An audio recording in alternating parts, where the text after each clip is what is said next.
Despite recession warnings, some applaud President Trump's tariffs. The CEO of Marlin Steel in Baltimore, Maryland, says he's thrilled with the tariffs. His plant makes wire baskets and sheet metal for industries ranging from aerospace to food processing. Here's what one factory worker of his told us. One of the products that we made was our competition was from Canada, and they were using Chinese steel, and it's become more profitable, and it's exciting. So very optimistic about it. Joining us now is the CEO of Marlin Steel, Drew Greenblatt, who joins us from the floor of his company. Drew, thank you so much for joining us. So you say you're a big fan of the tariffs. Your company exports to dozens of countries, including China. Chinese leaders now say they're prepared for a full-on trade war with the United States. If China stops buying Marlin Steel, how much of a hit will your business take, or will the tariffs help you in other ways that make up for it? Tariffs are going to be very good for the American manufacturing worker. We're very excited about this new leveling of the playing field. Right now, when we export, for example, this basket to Germany, right here, it's a precision medical basket, a medical device basket. When we ship that to Germany, the German government taxes our clients $128.95 per basket. If a German competitor ships it to America, it's $1.25 per basket. It is so unfair what's happening to the American worker. They can't compete when you have that kind of unlevel playing field.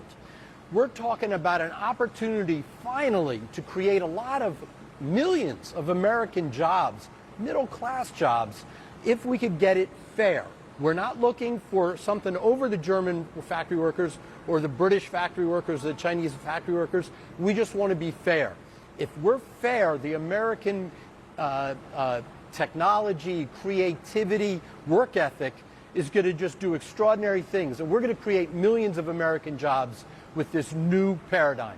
It's wonderful news. It would be great to have the American manufacturing base back in the United States. I wonder how you counter the arguments of people such as Vice President J.D. Vance a few years ago. He feels differently now. But a few years ago, he was saying it's less about tariffs and more about automation and education when it comes to manufacturing jobs in the United States. What do you say to that? Well, absolutely. You have to have automation, and you have to have clever manufacturing techniques. You know, we have 7-degreed engineers. We make everything in Baltimore, everything in Indiana, everything in Michigan. We import nothing. But we're using wonderful innovations, novel ideas, coming up with crazy great new products. And then what happens is, over in China, they totally cut and paste our innovations and put it on their websites. This is what we're competing against. They're using slave labor to compete against us. They're debasing their currency. The stakes are so unfair for the American worker. Let's just try to have things fair, and we're going to whoop them. We're going to hire millions of people throughout our country. You got to remember, 50% of Americans don't own stock. Millions of Americans don't have $250 in any kind of war chest, emergency fund. Why is that? That's because they're working at jobs where they can't get paid well. In American manufacturing, our workers are getting paid $80,000 a year, $90,000 a year, $100,000 a year. American manufacturing jobs are phenomenal. This is going to be flourishing if we could have a fair parity with trade, with these trade inequities. So among those who own stock are your employees, because you offer your employees a 401k match. Have any of them said anything to you about their concerns about the direction of the stock market, particularly any who might be close to retirement? We absolutely have had a couple people anxious about their stock market, about the stock market.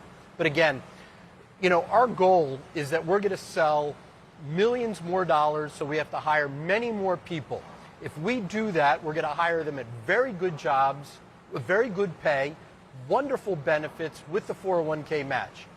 True, there's some companies that have been buying T-shirts from Vietnam and China, and they're going to have to pay a couple more bucks for a T-shirt, and then the American consumer is going to have to pay more for a T-shirt.